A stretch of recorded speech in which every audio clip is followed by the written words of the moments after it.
Alright, let's start with yesterday's trades and current positions. This Twilio, I've been talking about this one before, had an analyst upgrade yesterday and it gapped up. I bought it on the opening range highs here at 30 bucks, and I knew about this 50-day at 30.40. So it's a very strong resistance. As you saw, it got rejected perfectly. The 50 days at 30.40s, the stock hit 30.37. It slammed down, took out the lows of the day. I got stopped out. So it same thing happened here. You know, the 50-day moving average held almost perfectly and just got slammed back down. But then later in the day, it started perking back up, putting some kind of a higher lows, and I bought it when it took out this intraday range here with a very tight stop. My stop is basically here, low 29.60s, and it closed fairly strong. So I have a smaller position than I had earlier in the day. And I really think this thing, the risk reward is really good. My risk is what, 25 cents on the position I have on right now to potentially make, I don't know, $5. You know, if it takes out this 50-day, it can easily go to 35 or something. MBLX is unrelated. This one is starting to really set up well. I'm kind of excited about this one. If it breaks out, has a breakout through this high 15s with some volume, I will probably double up my position that I have from here, or my partial position, that is. PTLA holding up very, very well. As you can see, it dipped intraday yesterday near the open, but held a higher low. So it breaks this 2780 area, can really go to 30 or something. Fannie Mae also dipped intraday, holding higher lows all the way. Looks really good. Takes out this 435, 440 area, you know. Can go to, well, higher. CNX, I actually got back in short when it, not when it went red, but when it looked like it was about to go red here, 1545 or so. So it faded off nicely, found some support, grinded back higher later in the day, but I decided to keep it overnight, and I'm gonna use the highs of the day as my stop. So I still kind of like it as long as it holds below this 1580 area. As you can see, put in a double top on the 60-minute chart. It is putting in higher lows, but you know, it's kind of 50-50. Goes higher or lower, I don't know. This one put in another higher low, dipped midday. You know, as you can see, higher lows all the way. Now my stop is definitely here in the high 16s. Kala, another one. It dipped early in the day, held a higher low. Takes out this 725 area, it goes to 8 or something. DRYS was my main trade. Now this one, I'm up like 50 grand or so, or 45 grand in the past 3 sessions on this thing. And the funny thing is, I've never really been trading its size, except for the first buy I did a couple of days ago when I bought it here in a very low twos when I had 40. That was the only time I had size. After that, I've never really had more than 10, 15,000 shares of this thing. So I bought it yesterday. Let's look at the 1-minute chart. So it gapped up. I didn't held any overnight this time. Gapped up. It crapped out of the gate. I bought some here on the dip, 540. I only bought 3,000 small shares. I really hope this thing would fade back to low 5s or maybe even high 4s to add to a 10, 15,000 share position. So this 3,000 was really the first starter, small starter position.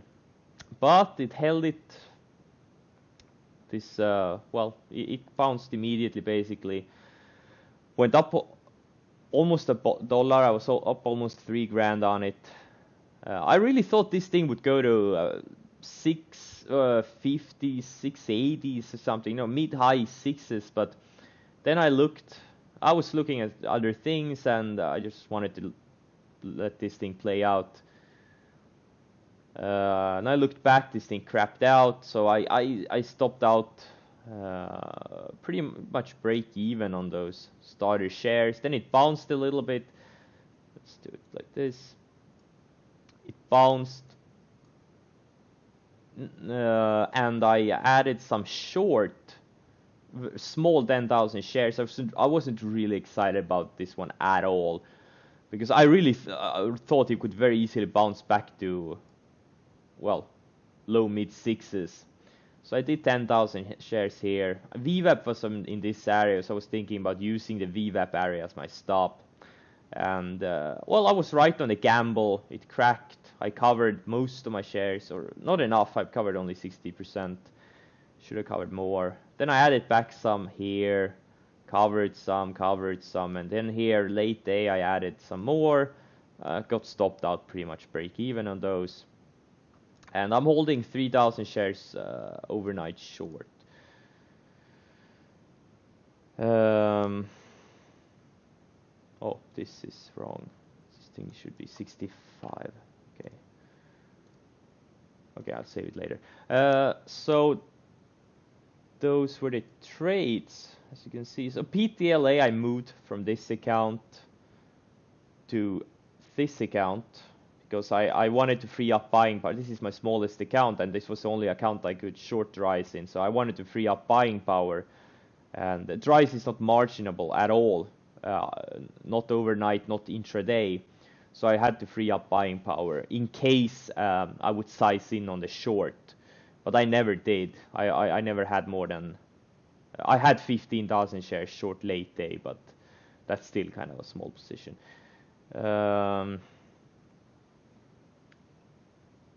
Let's see. Yeah, everything else is working. Yeah, OREX. Forgot about that one. So that was my main loser. I've been talking about this one for a while. So it's very annoying. I bought it here. Okay. So I tried to buy it here in the high 340s, like 347, 348, but I had some routing issues, so my order didn't go through. So it took me like 1 or 2 minutes to get it fixed, and by that time the stock was 357. So I bought 10,000 shares at 357. You know, big volume came in. I was like, there's no way I'm gonna miss this trade. You know, in case it goes, I wanna be there. But you know, I bought it at the dead top. It crapped out. It went red. So I spent a good 30 minutes, an hour trying to get out on pops. You know, mostly 338, 340 area. Then 30 minutes later, I look back. The stock is at 354. I'm like, come on. And I was thinking, you know, it takes out the highs again. I'll buy it, but it never really took out the highs. It can still have followed through. It still looks good on 60-minute chart. It has this 365 range, so hopefully it can go sideways for a few more days and then maybe break this range. The worst thing that could happen if it goes today, just breaks out and goes, you know, I don't know if I'm gonna be there, because you know the entry day was yesterday, so I'm not gonna chase it today even higher. So yeah, the fact that it went red, that's just very annoying. If it had just stayed green, I would still be in my 10,000 shares, but oh well, it is what it is. Short watch list. AMD had some, well, actually the earnings were pretty mediocre, but they are in a kind of a turnaround situation. They have new graphic chips coming out, and so there's a lot of excitement about their new Ryzen chips. So this one is basically trading on future expectations. Well, every stock is, but the earnings were pretty mediocre. But you know, this thing is up a lot. It's price, you know, the market expects them to show some really good earnings in the next few quarters. And right now it looks like it's gapping down in early pre-market, but I think, if we can go to 13.50, it could be a good intraday short in there. MMYT is very thin. Hopefully can go to 40 before I'll get interested in this one, like really interested. Kara also hopefully can go to low mid 18s today. That would be nice for a potential mean reversion short. It's really up, 6-7 days in a row, pretty much. Tesla is just hopefully can go sideways for another few days, build some kind of a downside range. I'm willing to re-short it. Okay, so my long watch list is really, really long. NAK is it's trading gold, and gold is gapping up. Pretty big actually, pretty big gap up. Nugget, Chainug, they're all gapping up. So these may be, especially Nugget. I think this is gonna be my main watch list. So my main watch for today. Any kind of opening range highs, I'd be very interested in this one. I've had some great success on it before. Now this thing, when this thing gaps up, this thing can have big runs like it did here. And here. And here. And here. It can have some really good follow through. And you can, most of the time there will be like a tight setup intraday. Like by the first, like opening range highs or any kind of tight range intraday. So you can many times get a very good risk reward on these things, Chainug and Nugget.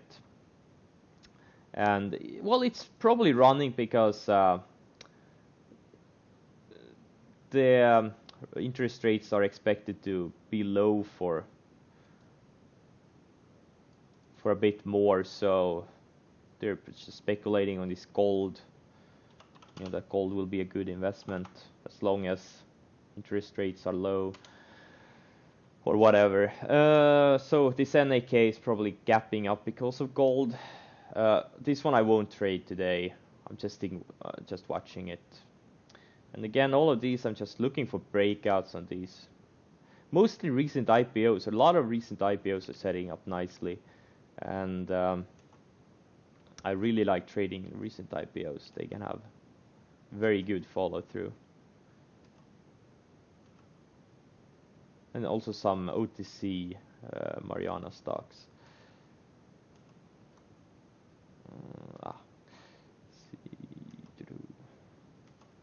This one looks good. Look at this. Higher lows all the way. And there's a range here, 47-45 area. Stick could really go. HCLP reminds me a little bit about EMES. I think it's the same sector. I think it's fracking. Also, EMES was beaten down way down from 2014. Same thing with HCLP. These things ran together back in 2013, 2014. And as you know, EMES broke out nicely. And this one, if it can go sideways another few days, this thing could have build a nice tight setup, could have a really nice breakout from here. It is a little bit extended, it's almost a year trend straight up, but well, same thing for EMES, and this one still had good follow through, 35% so far or so.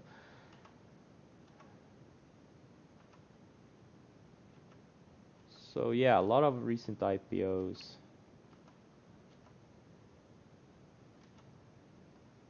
Then I have a lot of stocks that I've set alerts on, mostly like small biotech stocks coming off bottom. I'm gonna go through them, or I'm gonna talk about them in just a few seconds. This is a Mariana stock. It's a paid pump, or it was a paid pump here, but these things can go. Doesn't matter if it's a pump or no. It's can make big moves. This one looks really good. So I missed the long on it here. I was like a few pennies from getting filled. Then I had a good short on this one here. And now it's setting up on the long side very, very nicely. can very easily break down too from this tight range, but I won't play the breakdown, but I will play the breakout if it breaks out. Now, a theme yesterday was that former big runners woke up, led by this PULM. As you know, I was kind of pissed off that it did an offering pre-market on this day. No, sorry, on this day here. It was near 4 in pre-market, and yeah, I was really aiming for a big short on this one, and then it just, they did an offering and the setup was ruined. And yesterday it woke up on huge volume. It a big move. And hopefully it can extend to 5 or 6 or something today. The only problem is I didn't have borrows on it in any of my accounts.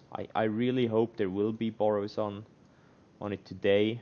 I'm gonna try to contact my brokers, see if I can get any borrows. ETRM followed, also former enormous runner. Now this one is a little bit frustrating. I had an alert on it here in the 660s, and the alert triggered. I looked at it, I saw this big volume. I had every opportunity to buy it. And then I had an opportunity here later in the day. It had built higher lows all the way. There was opportunity to buy it here late day too. And I just, I was thinking about it. I didn't do it. And yeah, IDXG, another one, perked up at the close. Not as violently as ETRM, but there's probably no trade here today, or there may be, but I just probably pass on it. There's so many other things to look at. And ETRM, I'm also looking for this one on the short side. If you can extend to 10 or something, that would be really nice.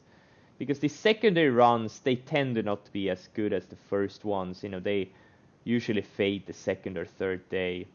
And today will be the second day. So I don't know, mid 9s or 10s or something like that. I'll be looking for a setup. Now Chainug, I've been talking about this one, but I probably will trade the Nugget, because the Nugget is over the 100-day. So it kind of looks better. And if it gets going, can go to 15 or something. If we can find an intraday setup, we can risk, I don't know, 20, 30 cents, potentially make $3-4. That's pretty good. IHG is a really good looking gold stock. Now, these things are all gonna move together. I haven't really decided yet if I'm only gonna trade Nugget or maybe this IHG too. It just looks so good. Perfect flag. Goro is another one, but it's way thinner, and I probably won't look at this. TBI, another recent former runner, very, very tight.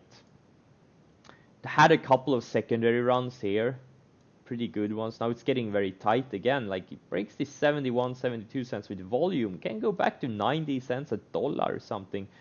With all of these micro-cap biotechs, former runners going, there could be some money flowing into this one. Okay, so those are the watches for today.